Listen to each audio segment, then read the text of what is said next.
Bienvenidos al episodio 22 de Un poco de todo, un podcast de Panda Podcast Network en donde hablaremos de muchas cosas a la vez. Mi nombre es Andrés, así que sigan adelante.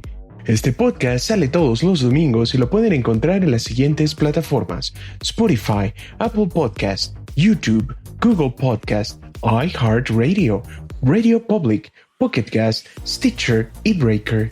Suscríbanse en YouTube y presionen la campana de notificaciones para que tengan la primicia cada vez que suba un episodio, así como su review de 5 estrellas en Apple Podcast. Recuerden que también pueden seguirme por Twitter e Instagram. Los enlaces están en la descripción de este episodio.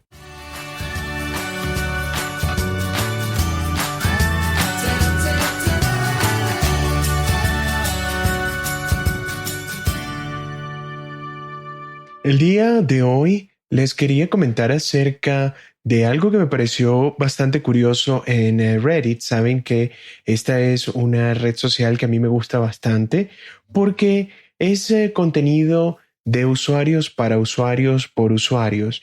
Entonces es siempre bueno encontrar cosas allí. Y en estos días estaba viendo un hilo en el cual decían que era una teoría de fanáticos en los cuales mencionaba que Forrest Gump realmente era como el malo de la película porque él representaba como el ángel de la muerte, ya que él tuvo la dicha, entre comillas, de conocer a ciertos personajes y todos tuvieron un trágico desenlace. Si nos recordamos, y no voy a hacer spoilers porque ya es una película del 94, ya han tenido tiempo suficiente para verla. Entonces en esta película él conoce a Elvis, conoce a John Lennon, conoce a Kennedy y también está el amigo de él, Boba, que todos sufren trágicas muertes. Pero lo que más me llamó la atención de todo esto fue la parte de la secuela de Forrest Gump 2.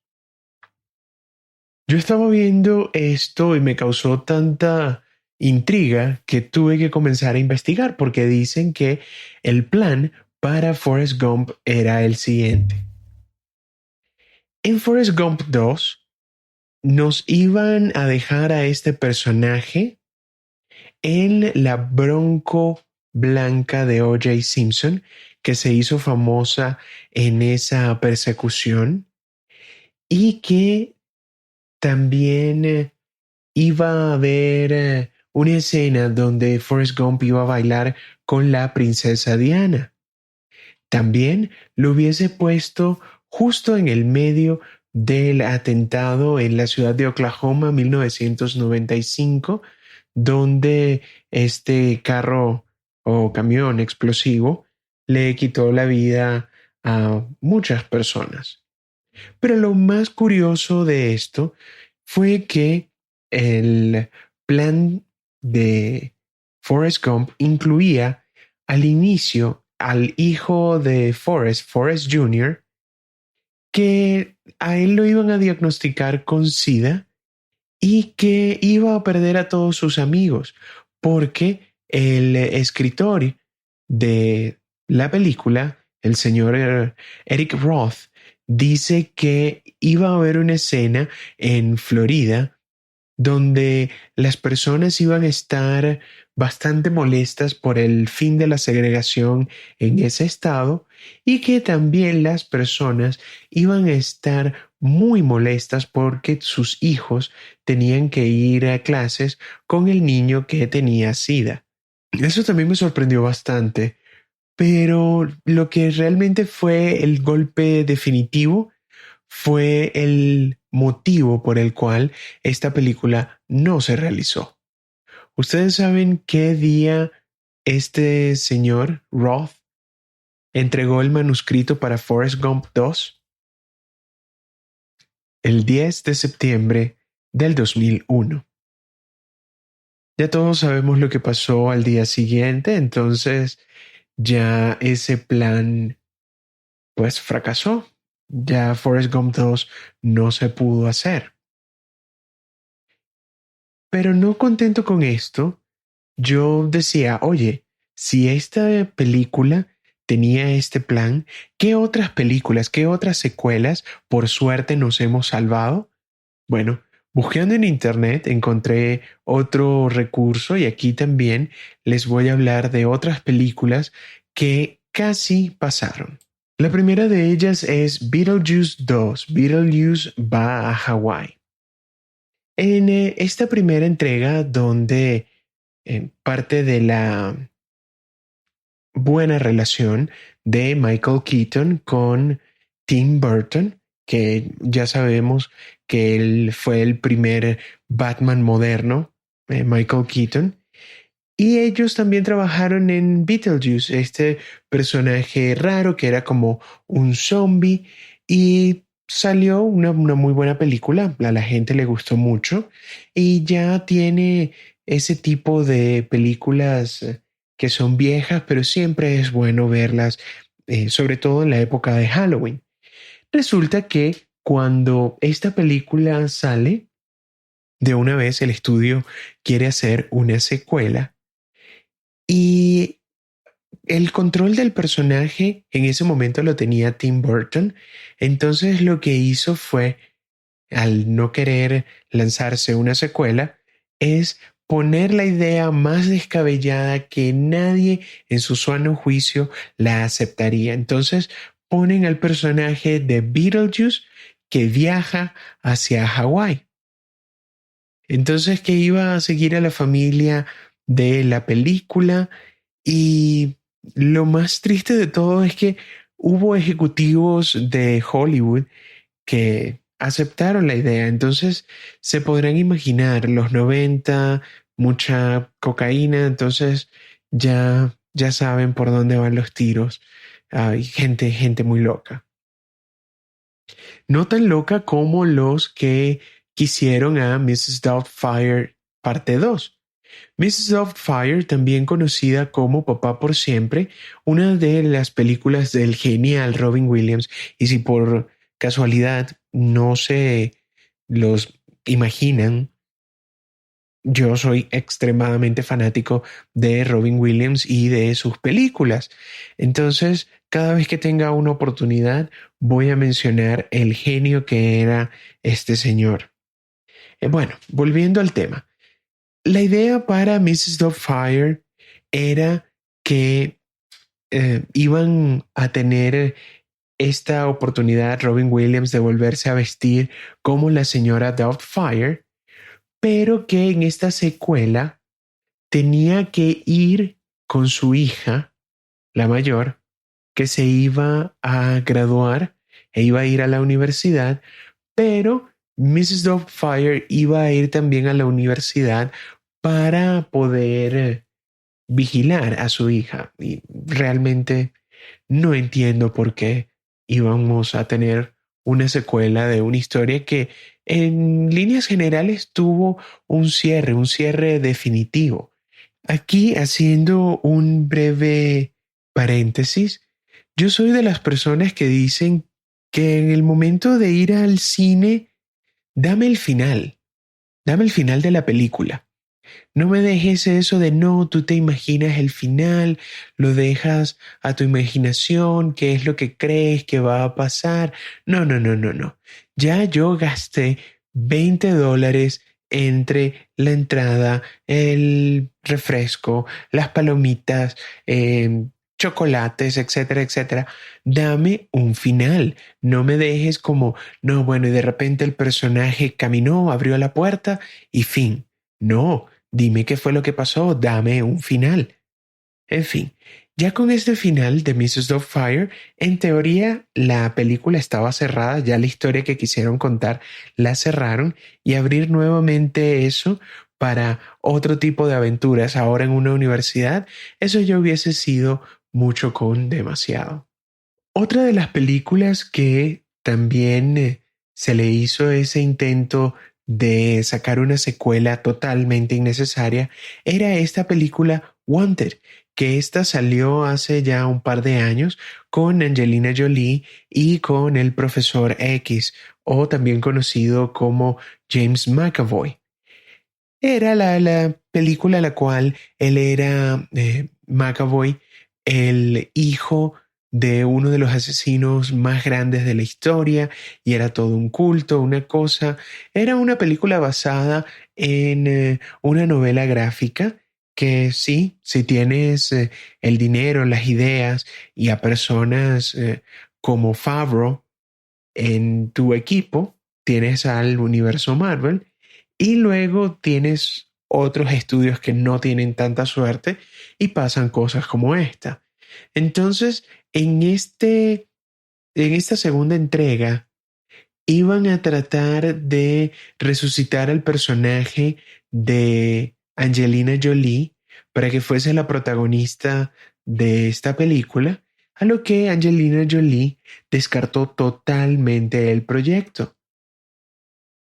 Esto, menos mal que ya no se siguió con esta loca idea. Y para ser verdad, yo leí la novela gráfica en la cual está basada esta película. Y en la película es mucho más suave que la novela gráfica. La novela gráfica, como su nombre lo dice, es muy, muy gráfica. Volviendo con el Caballero Oscuro de Ciudad Gótica, tenían también un plan para otra película de Batman. Si recuerdan, teníamos las dos películas de Batman con Tim Burton y Michael Keaton, que son excelentes y hasta el día de hoy se, se mantienen en vigencia. Luego teníamos la de Val Kilmer y luego pasamos a las de George Clooney con el batitraje con los pezones. Entonces, eso fue como un auge. De verdad, la franquicia estaba bastante alta. Comenzó a caer un poquito con Val Kilmer. Ya cayó totalmente al piso con las versiones de George Clooney. Y Christopher Nolan y el gran Christian Bale resucitaron a este personaje que volvieron a darle contra el piso con estas cosas tan horribles como Ben Affleck siendo Bruce Wayne. Vamos a darle un voto de confianza al chico Crepúsculo. Esperemos que luego que pase todo esto, podamos seguir viendo un poco más de cómo va ese nuevo Batman. Pero en fin, con esta película, después de la segunda de George Clooney, el director era Joel Schumacher. Entonces los ejecutivos, siempre tan listos y dispuestos, comenzaron y agarraron la idea de poner una secuela ya lista. Después de que termine esta última de Batman, vamos a hacer otra. Y en esa tercera película de Batman de Joel Schumacher, íbamos a tener como villanos a el Espantapájaros y a Harley Quinn. El Espantapájaros lo vimos en la primera y en la tercera de la trilogía de Nolan. Y también a Harley Quinn la vimos recientemente con el Escuadrón Suicida y también con esto de las Birds of Prey, que pues nadie la vio y quién sabe por qué. Pero lo que pasó fue que luego del ridículo, el escándalo que fue George Clooney con sus batipezones, pues ese proyecto agarraron y lo lanzaron a la basura. Como también lanzaron a la basura la secuela de Dude, Where's My Car?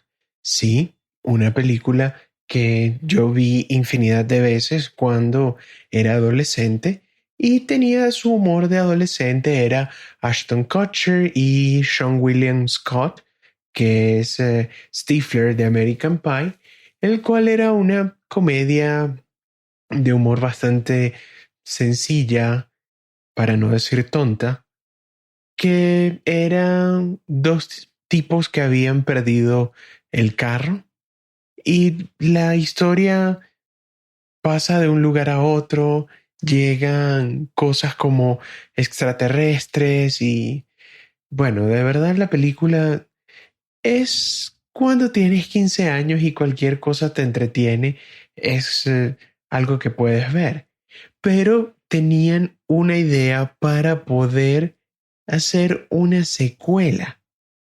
¿A quién se le habrá ocurrido una secuela? Si ya la película era tan mala que deberías querer verla, ¿quién está pensando en una secuela? En fin, había un plan para esta secuela. Todavía no está muy claro qué era lo que iba a pasar en esa secuela. Y menos mal que no terminaron sacándola. Y ya creo que ahora no se va a sacar porque ya estos actores tienen su edad y sería muy tonto devolverlos a sus años mozos o intentar que se vieran como sus años mozos. Y sí, voy a serles muy honesto. Esta próxima película fue la que me hizo hablar más de este tema, porque yo no lo sabía sino hasta el día de hoy, cuando veo el artículo luego de mi investigación. Había un plan para una secuela de Gladiador. Sí, Gladiador, otra película donde Russell Crowe hace un excelente papel y allí es donde nos presentan a Joaquín Phoenix como el emperador que mata a su papá y bueno, también spoiler alert, pero esta es otra película que realmente tuvo su inicio, desarrollo y fin. Al final, Maximus se reúne con su familia porque muere en la última batalla. Otra vez, spoilers. Pero había una idea para hacer una secuela de Gladiador, Gladiador 2. Y es una cosa tan rebuscada y tan loca que no dudo que con un poquitito más de esfuerzo lo hubiesen sacado. Entonces, esta es la idea. El concepto era que Maximus tiene la potestad de vivir para siempre, porque los dioses le dan ese poder a él, y él comienza a pelear en todas las guerras de la historia de los humanos. Y la secuela iba a terminar con Maximus como un héroe en el Pentágono. Lo más triste de todo esto es que a muchas personas, incluyendo al mismo Russell Crowe, les encantó la idea. Menos mal que no vimos eso, menos mal que a alguien se le ocurrió, alguien se gastó esa plata, porque no. Como también vamos a alegrarnos de que a alguien se le traspapeló esto, porque no necesitamos otra secuela de Seven. Alguien tuvo la idea de hacer Eighth. ¿Ven? Seven, Eighth. Ja, ahí estaba el chiste. Lo que pasa es que Seven es una película tan buena, pero tan buena que tiene todo su desarrollo, su desenlace y aquella duda y qué era lo que había en la caja y todo aquello, que no necesitas una secuela. ¿Para qué tú necesitas una secuela? Pero sí, la idea era que el personaje de Morgan Freeman iba a desarrollar poderes de clarividencia y que iba a ayudar al FBI a capturar asesinos seriales. Yo voy a ser como el gran genio de Setúbal, el señor don José Mourinho, y preguntar, ¿por qué? ¿Por qué? Menos mal que nos libramos de esta. Honestamente, dejo lo mejor para el final, porque una de estas películas ochenteras que siempre quedó en el corazón de todos los que la vimos, porque era una comedia bastante ligera, era este actor que estaba siempre metido en películas de acción, pero también nos dimos cuenta que este señor tenía dotes para la comedia, que inclusive hubo esta genialidad que se llama Mentiras Verdaderas, en la cual él hace de héroe de acción, pero también tiene partes muy cómicas. Película que, por supuesto, le encanta a mi abuela y a mí tampoco me desagrada mucho. Esa es otra de las tantas películas que puedo verla, ya sea está comenzada o ya está por el final o por la mitad. Esa es una película que siempre, siempre, siempre me voy a parar a verla. La película que yo les hablo es la de gemelos o mellizos, twins en inglés. La idea era que Danny DeVito y Arnold Schwarzenegger, ya saben que en la primera parte ellos eran gemelos y era parte de toda la risa y la premisa de esta película, que en la secuela ya no iban a ser gemelos, sino trillizos.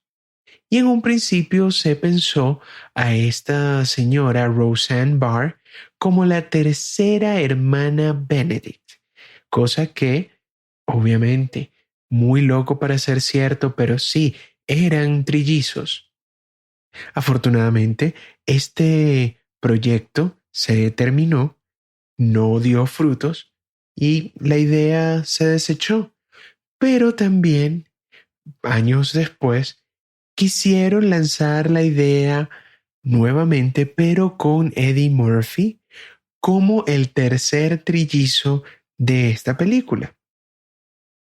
Con cualquiera de los dos actores no hubiese sido lo mismo.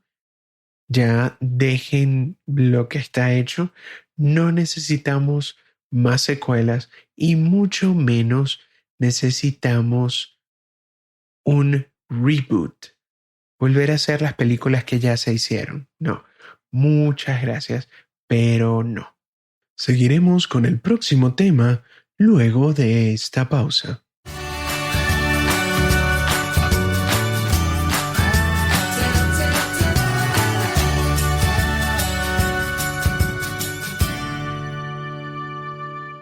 Poniéndome al día con los sucesos de estas últimas semanas, resulta que este mundo está tan loco que viene el Pentágono y dice, sí, los aliens existen, y a la gente no le prestó mucha atención, como que no le importó. Pero sí, a finales del mes de abril salió un, o una serie de videos donde el Pentágono sí afirma que tenían las pruebas en video que mostraban unos objetos voladores no identificados. Obviamente, hay que tener una diferencia bastante importante aquí. Una cosa es un objeto volador no identificado, otra cosa totalmente diferente es una nave extraterrestre.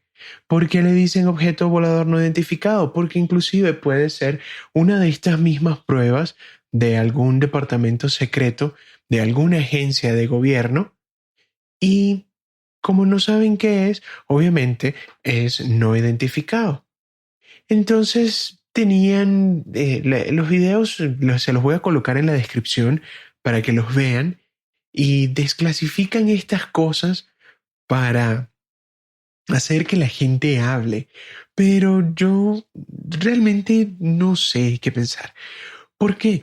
Porque si ya tienes más o menos una noción de cómo funcionan las cosas en el mundo, yo creo que nos están lanzando esto como para tener cosas de qué hablar, de desviar la atención a otra cosa que realmente está pasando detrás de bastidores, pero no nos quieren decir. Entonces nos lanzan esta cortina de humo porque es muy raro después de muchos años de negar existencia de objetos como estos, porque siempre decían, no, bueno, es un globo aerostático, no, es algo de aluminio, no, es un pájaro, es un avión, no, es Superman.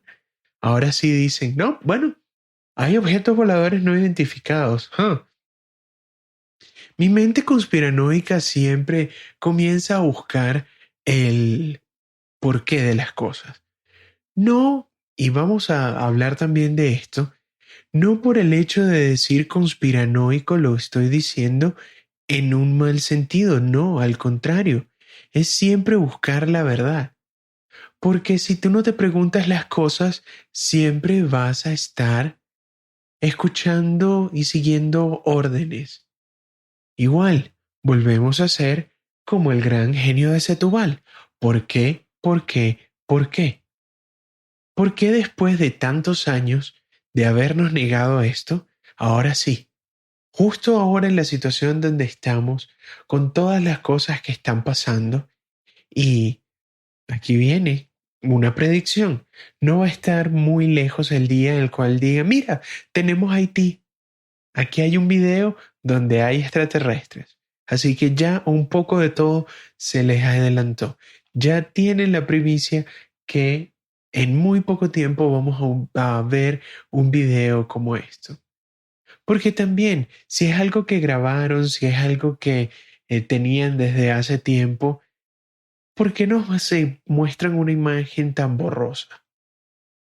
No tienen cámaras de alta definición, infrarroja, visión nocturna que te sacan tu edad, peso, preferencia sexual, religiosa, y me van a poner un video en 420 o menos, parece de estos televisores de antes de la ruedita. No sé, no sé, me parece bastante extraño que ahora nos vengan a contar este cuento, porque sí, está bastante curioso y sí es, en cierta medida, cierto que tienes que creer, como dicen los expedientes secretos X, yo escojo creer, pero también eso huele mal. Huele mal porque, como les digo, ¿cuál es el interés de estas personas de decirnos que hay objetos voladores no identificados? Luego de tantos, tantos años de habernoslos negado. Esperaremos a ver lo que yo les digo siempre. Sigan preguntándose, pregúntense. Si no me creen, búsquenlo, investiguen. Porque yo también les puedo estar diciendo mentiras. Pero si ustedes buscan y comprueban, saben si tengo o no tengo la razón. Igual, ya este 2020 nos ha traído tantas cosas, entre pandemias, posibles tercera guerra mundial, la muerte de Kobe Bryant, desastres económicos, volcanes y ahora con avispas gigantes también. Siempre hay algo, siempre, siempre, siempre hay algo que nos desvía la atención de lo que realmente importa. Así que siga investigando. Seguiremos con el nuevo segmento luego de esta pausa.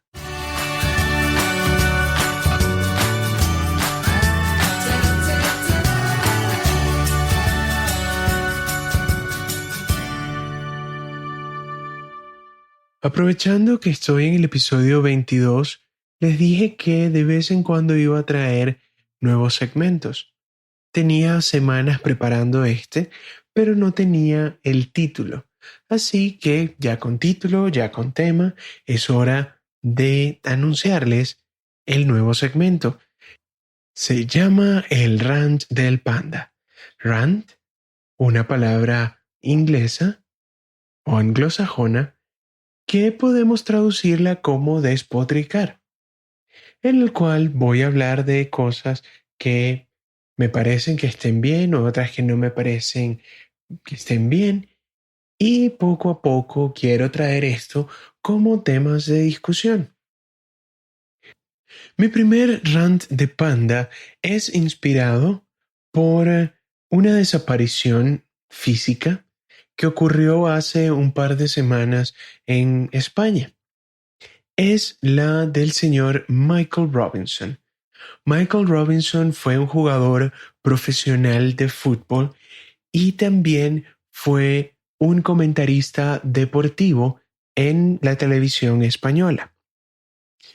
Michael fue un jugador que pasó por muchos equipos, entre ellos el Manchester City, Brighton, Queen's Park Rangers y más importante el Liverpool, y terminó su carrera en España con el Osasuna. Lo curioso de la carrera de Michael es que por lesiones se tiene que retirar a muy temprana edad, a los 31 años de edad, que para un futbolista debería ya estar entrando como al final de sus mejores años y comenzando el final de su carrera. Pero por determinadas lesiones, su fin de carrera llegó más temprano de lo habitual. Él se retira en España y decide quedarse en España, pero comienza su faceta en la televisión y en la radio. Con Michael, que fue un jugador en los 80, en los 90 él lanza su nueva carrera, su nueva faceta, porque se le hizo muy fácil el español y también se le hizo muy apetecible el estilo de vida de España y fue un señor que quedó enamorado de este país. Tanto fue así que este país fue su hogar permanente hasta su trágica desaparición. Entonces, con él comienzan a tener la oportunidad de tomar un personaje o a una persona que haya jugado el juego del que está hablando. Esto pasa y quiero que lo vean y traten de recordar los que son fanáticos de los deportes.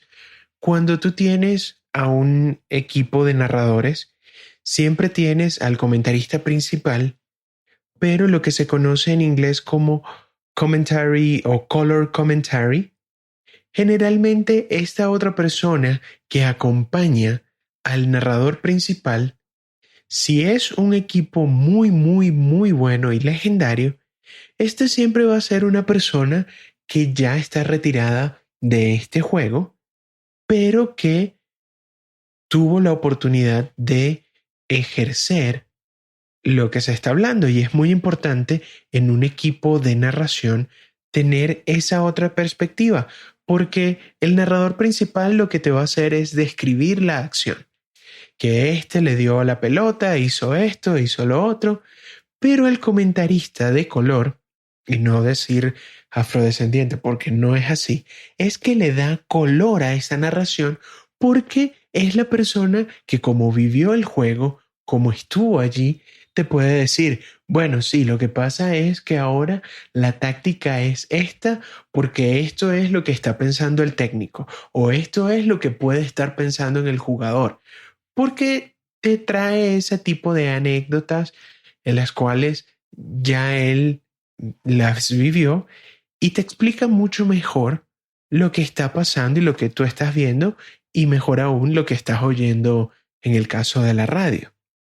Entonces, este señor Robinson tiene esta nueva faceta en su vida en la cual sí, fue bastante exitoso porque comenzó como un comentarista en Radio Televisión Española en el Mundial de Italia 90 y luego pasó a la cadena SER con El Larguero, luego Canal Plus, pero lo que a él lo catapultó a la fama fue El Día Después, porque era un programa de variedades que los pasaban el día lunes que te mostraba como el otro lado del juego. ¿A qué me refiero? La fecha de la liga generalmente se jugaba viernes, sábado y domingo. El lunes, que era el día que se transmitía el día después, y por eso el nombre, te mostraba lo que las otras cámaras captaban. Entonces te decían, bueno, en el juego hoy de Atlético de Madrid versus Betis. Entonces te ponían las otras imágenes desde el terreno de juego y decían, bueno, en ese momento donde pasó el gol, mira la reacción del defensa y mira qué fue lo que le dijo un compañero al otro, o desde el banquillo cómo saltaron, y tú veías esa otra parte del juego que lo hacía bastante rica esta experiencia, porque eran cosas que no te pasaban por televisión, porque tenían otro tipo de tomas que mostrar, pero este programa te hacía como que este complemento para hacer de tu jornada de fin de semana mucho más completa siguiendo a tu equipo favorito. También este comentarista y futbolista tuvo un programa que se llamó Informe Robinson, que para hechos documentales, sí, lo que a uno le puede llegar acá, en este lado del charco, son las cosas que ángeles montan en YouTube para poderlos ver, y son cosas que son documentales más profundos acerca de el juego. Y es, bueno, los que realmente me llamaban la atención eran fueron unas producciones bastante buenas, bastante informativas, bastante humanas, te hacían ver otro lado de la historia, porque podían hablarte, no sé, de la biografía de tal y cual jugador. Entonces entendías un poco más, y entonces si no te caía bien, pues podías entender cosas que le habían pasado en su vida y ya te caía mejor, o si ya esa persona te caía mejor, luego de ver Informe Robinson, te caía muchísimo mejor. Pero lo que este señor nunca fue madridista. Y aquí es donde comienza el rant del panda. Porque sí, el señor tuvo cosas muy buenas, pero a los que escuchaban sus narraciones en Movistar Plus, que fue el último canal donde trabajó, cada vez que le tocaba un juego del Madrid, el señor y los otros dos compañeros tenían aquella particularidad en la cual siempre, siempre, siempre todo lo que hace el Real Madrid está mal y lo que hacen todos los demás está bien. Siempre había algo que criticar, siempre había que decir que el Madrid no jugaba nada, o que este jugador no servía, o que el técnico tampoco, etcétera, etcétera, etcétera. Que bueno, cada quien tiene sus afiliaciones, pero en teoría, si estás en un medio de comunicación, intentas hacer lo más imparcial posible. Cuando se te ven las costuras, pues ya no es tan imparcial esta cosa. Y mi rant va dirigido es a esa prensa deportiva.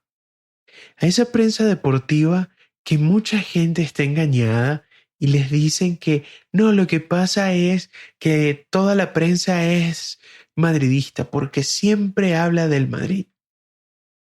Sí, siempre habla del Madrid, pero si te pones a ver, nunca hablan nada bueno. Es como decir que, para ponerlo en un ejemplo más exagerado, decir que CNN en el 2001 era fanático de Bin Laden, porque siempre hablaba de Bin Laden. Siempre, siempre, siempre hablando de Bin Laden. Sí, es un ejemplo muy extremo, pero para que vean más o menos cómo es la dinámica. No porque siempre estés hablando de un tema, significa que estés hablando bien de este tema. Entonces, una cosa es prensa de Madrid y otra cosa es prensa madridista. Y es una batalla que nunca, espero que algún día sí pase, pero es muy difícil ganar, porque en todos los medios hay personas que odian al Madrid o son antimadridistas, que no digo que con esto quiera a una prensa que esté alabando todos los días todo lo que está haciendo, todo está bien, todo es perfecto. No, sino que sea algo más balanceado. Si hay algo mal, se dice. Si hay algo bueno, también se dice.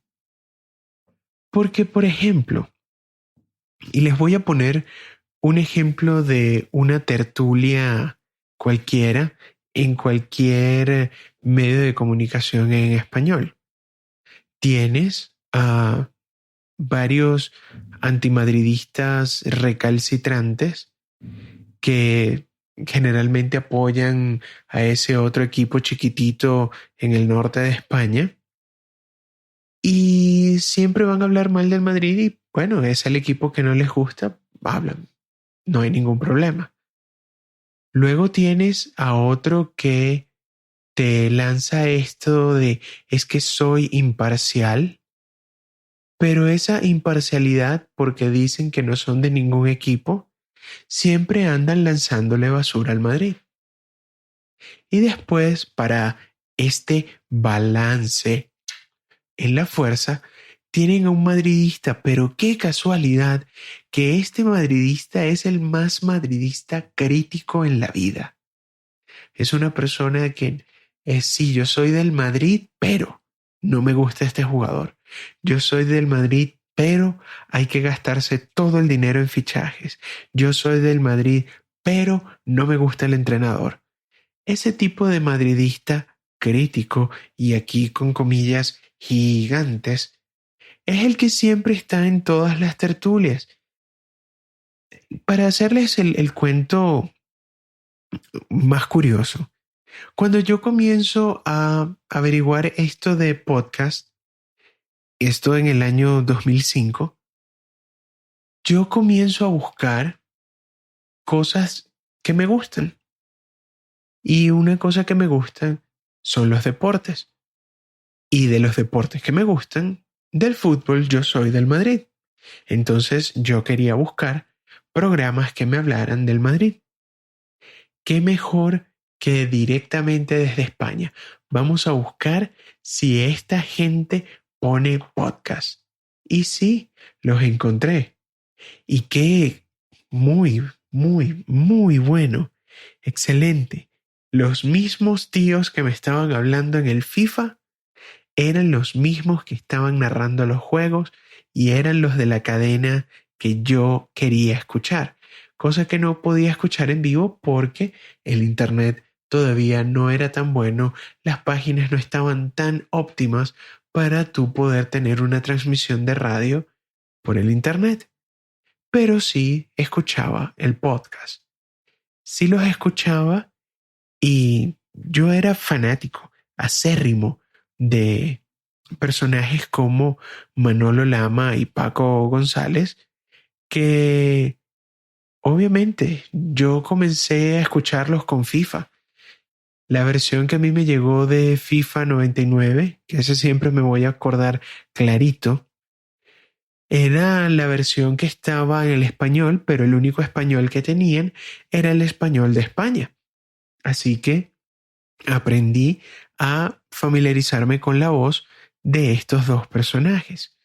Entonces, escuchando el podcast día tras día, religiosamente, me aprendí cómo tenía que buscarlo, bajar el programa, después pasarlo al iPod y luego de salir de trabajar, poner el iPod y comenzar a escuchar la radio de ayer, porque siempre era un día, eh, un día vencido, gracias a la diferencia horaria.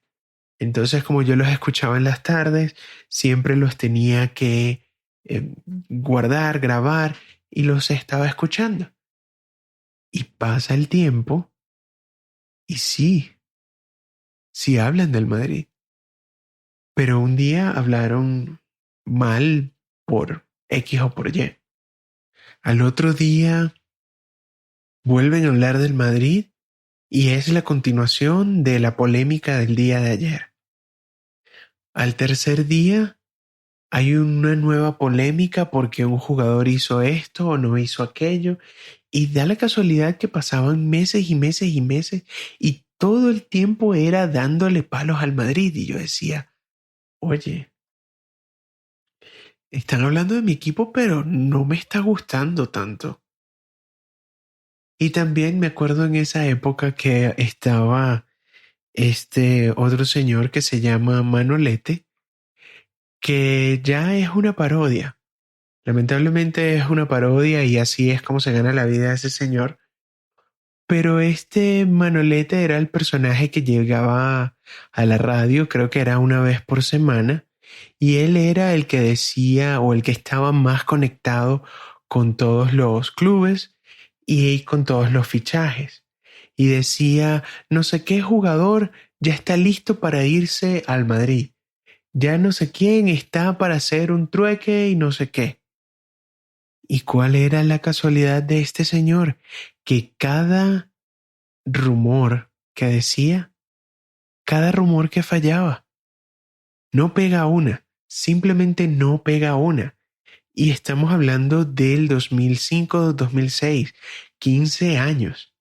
Y el señor al sol de hoy todavía lo siguen llevando a las radios para que digan esas informaciones de insider, que ya yo no sé si es porque les da pena este señor o es algo como cómico, realmente no entiendo ese sentido del humor si es así, pero ¿cómo es posible que tú tengas a un señor que supuestamente está conectada con las esferas más altas de todos los clubes, que a él siempre le estén filtrando un nuevo fichaje, una nueva cosa y que no pegue una? No sé. Bueno, en fin, al final de todo esto, yo me desconecto un poco de la parte de podcast de fútbol, precisamente por esto, porque como no hablaban bien de mi equipo, así fuese una sola vez, pues ¿para qué? ¿Para qué escucharlos? Llega la segunda ola de auge de podcast y comienzan a salir podcasts madridistas, los cuales me explican que lo que yo estaba haciendo al principio estaba totalmente errado, porque nuevamente les digo, la prensa es de Madrid, pero no es madridista. Pero bueno, eso es lo que se tiene que luchar, esa batalla con los medios españoles. A mí, en este lado del charco, me quedan tres opciones y siempre, siempre, siempre escojo la tercera. La primera, ESPN, donde está este otro señor que se llama Kike Wolf, que a pesar de haber jugado en el Madrid, tampoco es que le tiene mucho cariño al Madrid que se diga, porque como es argentino, él siempre está apoyando a los suyos y así sea un partido de dominó avanzado, siempre, siempre, siempre el nombre de Messi. O si no, tengo la opción de DirecTV, donde también está otro argentino y adivinen qué, Messi, Messi, Messi. La tercera opción es ver el partido en silencio. Yo quisiese una opción como audio de campo, donde no tenga que escuchar ningún tipo de narración. Y sí, escuchar la gente, los gritos, porque ya más o menos sé de qué va lo que veo en televisión, los 22 tipos en chores corriendo detrás de una pelota sintética. Pero sí, ese es el tipo de cosas que un madridista tiene que enfrentarse. Y eso sin hablar de los otros madridistas que simplemente se creen lo que les dice la prensa, que eso también es otra de las batallas que uno tiene que librar. Y esa es una batalla que les contaré en otro rant del panda.